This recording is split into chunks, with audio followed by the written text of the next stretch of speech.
Hello, everyone. Today, we're diving into the incredible world of Amazon, a company that constantly pushes the boundaries of innovation. You'll discover how it identifies and creates bestsellers like the Kindle through its unique product development method, working backwards. We will also unveil the secrets that have propelled Amazon to become one of the largest companies in the world. Secrets that can transform your own business as well. And to guide us through these exciting concepts, we're fortunate to have two experts by our side, Mikael and Sarah, who will share their valuable insights with you. Stay tuned. It's going to be thrilling. Ready for a deep dive? Let's do it. This time we're going inside Amazon. Inside Amazon. But we're not talking about... Not about the boxes. Not about the boxes, not about the delivery. Not about delivery. We're talking about their famous invention machine. I like that you call it a machine. Well, Because it is. Well, they kind of turn these things out like clockwork. It really is a system. Yeah. And the idea here isn't to duplicate Amazon. Right. It's to understand the gears that make it tick. Yeah. And luckily, we've got the blueprint right here. Okay. In Working Backwards by Colin Breyer and Bill Carr. Two Amazon veterans spilling the tea. Yeah. I like it. They were there Yeah. at the very beginning. No cardboard desks in sight for this deep dive. Well, funny you should mention that. The book actually starts in 1995 with Jeff Bezos launching Amazon from a converted garage. Come on. Desks literally made from doors. Okay, now that's just good storytelling. It's a good one. It's like the ultimate started from the bottom story. It is. Except instead of a rap empire, it's Yep. everything. Well, everything. So how do you go from doors as desks Right. to a company that seems to invent a new industry every other Tuesday? Well, it's all about building a culture that supports that kind of relentless innovation. Okay. The authors call it being Amazonian. Being Amazonian. And at its core, it's about finding people who are missionaries, not Yeah. mercenaries. Okay, so have you ever worked with someone who's just there for the paycheck? Oh, yeah. Not very inspiring, right? Not really. It sounds like Amazon wants people who are truly passionate about the work. Almost evangelical, right? Exactly. Yeah. People who buy into the mission, not just the paycheck. Yeah. And to find those missionaries, Amazon has a hiring process unlike any other. Okay. Enter the bar raiser. Ooh, this sounds intense. It's rigorous. Do they, Yeah. make candidates build a mini Amazon warehouse with toothpicks and glue? No, nothing quite that theatrical. Okay. Think of the bar raiser as the guardian of Amazon's culture and talent. Okay. They're an experienced interviewer from a different team who participates in the hiring process. So a fresh set of eyes Fresh set of eyes. to challenge the hiring manager's assumptions. Exactly. I can see how that would be valuable. Yeah, We all have our biases, right? precisely. Yeah. The bar raiser's job is to focus on long-term potential Yeah. and cultural fit. It's about asking tough questions, like, will this person raise the bar for talent at Amazon? Not just, can they do the job? That's a high bar to clear. It is a high bar. Literally. Literally. It reminds me of those companies that seem to hire the same type of person over and over again. They're just trying to Yeah. fit in. Yeah. Yeah, it's like they're more focused on fitting in than shaking things up. 100%. Yeah. That's what they want to avoid. Is that something that the bar raiser is meant to prevent? You hit the nail on the head. Okay. The bar raiser is all about challenging those biases and maintaining a high standard for talent, even when the company's growing rapidly. Which Amazon definitely is. Yeah. But rapid growth can often lead to, Oh, yeah. shall we say, growing pain. For sure. So how does a company of that size keep its entrepreneurial spirit alive without getting bogged down by bureaucracy? That's where long-term thinking comes into play. Okay. Unlike many companies fixated on quarterly profits, Amazon is playing the long game. Okay, so what does that look like in practice? It's reflected in their compensation structure. Okay. They emphasize stock grants that vest over several years, encouraging employees to think like owners invested in the company's long-term success. So you're not just getting a paycheck. Right. You're getting a piece of the pie. Think about it. Okay. If you're getting a bonus based on this quarter's profits, you're incentivized to just think about what's going to happen right now. Short term. Short term, but This is long term. if you've got stock that's vesting over the next 5 years, Right. you're thinking about what's going to happen in 5 years. Okay, now that's a pretty powerful incentive to stick around and see your bets pay off. Exactly. Now, speaking of bets, let's talk about how Amazon structures their teams to encourage innovation. Okay. Because you've got to have... You can't have all those people Wow. reporting up to Jeff Bezos, right, Jonesy? Yeah. done. So I've heard whispers about this intriguing concept of two pizza teams. Yes. Two pizza teams. Yeah, it's a great way to think about it. Does it involve pepperoni? While I can't speak to the pizza toppings, Okay. the concept is fascinating. Okay. A two-pizza team is a small, self-contained unit, Okay. ideally small enough to be fed by, you guessed it, two Okay. pizzas. And each team owns a specific product or service. Okay, so instead of these massive departments, you have these nimble pizza-powered teams. It's a great way to think about it. Now, that's what I call delegating. That's it. But seriously, that sounds incredibly efficient. It is. It's like giving each team its own mini startup environment. Yes. Yeah. And it allows them to move quickly, Right.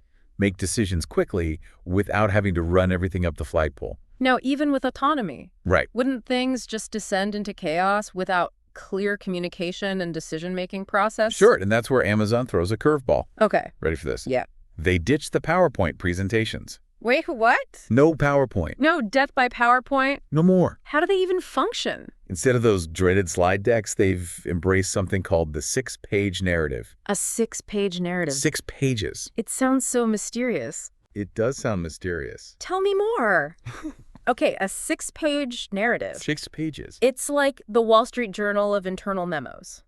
I like that. But does it actually work? It leads to much more focused and productive discussions because everybody comes to the meeting Okay. having read the same detailed document. So you're not just flipping through slides. It encourages a deeper level of engagement and critical thinking Okay. because everyone's thought about it ahead of time. It's like the difference between skimming a news feed Totally. and actually reading an article. Yes, You retain so much more information when you're forced to slow down and engage. it's true. Yeah, I can already see how this would appeal to Amazon's data-driven culture. Yes. It's about backing up assertions with evidence and well-structured arguments. It's about being thoughtful and complete. Yes. And it's not just about being data-driven. It's about being customer-driven. Okay. This leads us to the core of Amazon's product development process, Okay. the working backwards method. Okay. Lay it on me. All right. How does working backwards actually work? Imagine this. You're not allowed to start building a product until you've written a compelling press release and FAQ for it, Oh. as if it already exists. So you're basically writing a fictional success story You're working backwards before you even start. success. That's a bold move. It's a brilliant move Okay. because by starting with the end in mind, Okay. a successful product launch, Yeah. teams are forced to think deeply about the customer's needs and how the product will meet them. It's like working on a puzzle, but starting with the picture on the box. That's a great way to think about it. Right. You have a clear vision of what you're trying to build, Exactly. which makes the process less about guesswork and more about execution. It's exactly right. Okay. And speaking of execution, Okay. let's look at how this working backwards method led to the development of the Kindle. Ah, the Yeah. Kindle. You got it. The e-reader that launched 1,000 commutes filled with silent reading. Ugh, I love it. Take us back to the Kindle's genesis. What customer need were they trying to solve? Initially, the Kindle team was excited about the technology itself, right? Right. Building a sleek e-reader. Yeah. However, working backwards forced them to shift their focus from the how to the why. Okay. So Right. less about, Right. look at this cool gadget we made, Exactly. and more about how can we improve the way people read. 100%. Okay. They dove deep into understanding what avid readers truly desired in their reading experience. Yeah. And that led to some critical decisions. Such as? Well, one of the biggest debates was around display technology. Okay, this was back when most e-readers were using LCD screens, right? Those were notorious for being difficult to read in sunlight. Not exactly ideal for bookworms who love reading outdoors. It's not a great experience. Yeah. So the Kindle team It's like you're fighting with the sun. took a gamble on a new, unproven technology at the time. Okay. Ink. Eek. Ink. It was more expensive, but it mimicked the look and feel of paper, Right. which was a game changer for reading comfort. And the rest, as they say, is history. That's it. It's amazing how focusing on the customer experience, even when it involves risk, can pay off in such a big way. Absolutely. But Amazon hasn't always hit home runs, right? Of course not. They've had their fair share of stumbles, too. Right. They're human. They're a big company. They've Yeah. got their share of failures, for sure. So what does that look like? We'll take Prime Video, for example. Okay. Bill Carr, one of the authors, Yes. gives a refreshingly honest account He does? of his initial struggles leading Amazon's digital video efforts. He doesn't sugarcoat it, does he? No, he does not. I heard he even gave himself a D grade for his early performance. That's right, a D. Talk about holding yourself accountable. Pretty rough. Yeah. But it's a great reminder that even the most successful companies make mistakes. Right. What matters is how they learn from them. In Amazon's case, it's about embracing failure as an opportunity for growth. So they stumbled out of the gate with Prime Video. They did. What were some of the missteps and how did they course correct? Well, they started by partnering with companies like TiVo Okay. to offer movie downloads, but they quickly realized this wasn't going to cut it in the long run. Right. They also initially underestimated the power of Netflix's subscription streaming model. Netflix was way ahead of the curve on that one. They were. It took a while for other companies to catch up. It did, but to Amazon's credit, Yeah. they recognized their miscalculations and adapted their strategy. Okay. They launched their own streaming platform, Prime Video, Right. and started investing heavily in original content Yep. to compete head-on. And look at them now battling it out in the streaming wars. They're doing all right. Now, from stumbling start to a behemoth in the tech world, Yes. the story of Amazon Web Services, AWS. AWS, is nothing short of remarkable. It's huge. It's almost like they accidentally invented cloud computing. You're not far off. Okay. AWS emerged from a series of internal projects Okay. that highlighted the potential of web services. So it wasn't like a light bulb moment Yeah, where they suddenly realized they could revolutionize the internet. No, it was a series of yeses Okay. to new ideas that eventually led to a revolutionary outcome. Interesting. They began by offering a simple API, Okay. allowing developers to access Amazon's product data. It sounds like the early days of the internet. It does, doesn't it? Where people were just experimenting and seeing what was possible. It was very much like that. And that willingness to experiment, Yeah. even when they didn't have all the answers, Right. is what allowed them to create something as game-changing as AWS. Okay. So they took a risk. It's like they were piecing together a puzzle without knowing what the final image would be, Right. but trusting that the pieces would eventually fit. Yeah, it's a great analogy. And those early experiments laid the groundwork for what AWS is today. It did. The dominant force in cloud computing. The 800-pound gorilla. It's a testament to their long-term vision and their willingness to embrace the unknown. 100%. Wow. Talk about a wild ride. It's a heck of a story. From a garage with doors as desks Yeah. to a company that's practically synonymous with innovation. It's incredible. It's clear that Amazon's success isn't just about algorithms and logistics. It's about building a culture So much of it is. that encourages bold thinking and customer obsession. It's about the people. Yeah. Yeah. And that's what makes this book so valuable. It really is. It pulls back the curtain and shows that Amazon's success isn't some mystical formula. Right. It's a set of principles that anyone can apply. Anyone. Whether you're running a startup or leading a team within a larger organization. You can be Amazonian. So we've uncovered the secrets of Amazon's invention machine. We cracked the code. Now let's talk takeaways. Right. What are some concrete things our listener can start implementing today Okay. to bring a little bit of that Amazonian magic into their own work? I'd say start with these three things. Oh. First, ditch the PowerPoint for those crucial discussions. Yeah. Embrace the power of the 6-page narrative. I know it might seem counterintuitive It does. in our fast-paced world, Right. but trust me, the clarity and depth of thinking it encourages Okay. are worth it. So I'm already imagining the confused looks on my colleagues' faces I know, right? when I show up to a meeting with a stapled document instead of a slide deck. Just try it.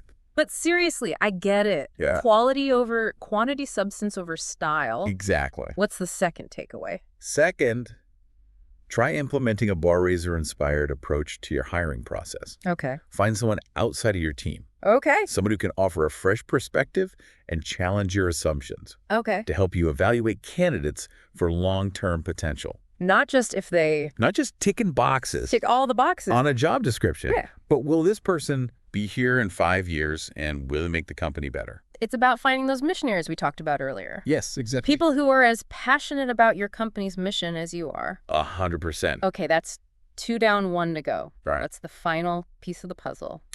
Focus on what you can control.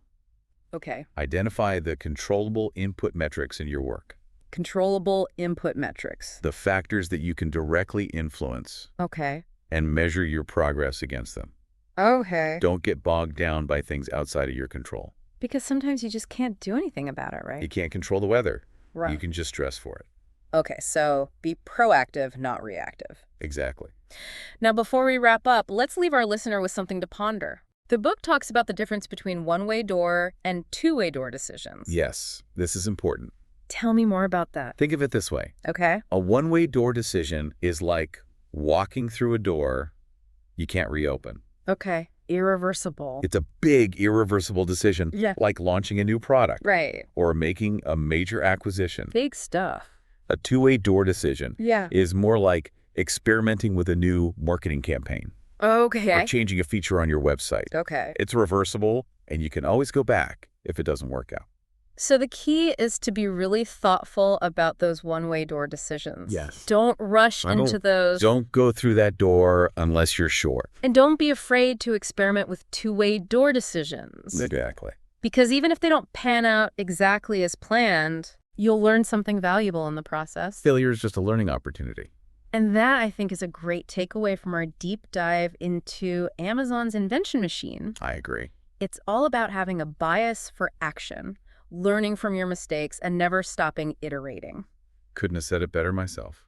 So there you have it, folks, a glimpse into the inner workings of one of the most innovative companies on the planet. It's amazing what they've been able to do. Remember, you don't have to be Amazon to think like an Amazonian. That's right. Take these principles, make them your own, and who knows? Yeah. Maybe you'll be the one writing the next chapter in the story of innovation. Go build something great. Until next time, keep diving deep.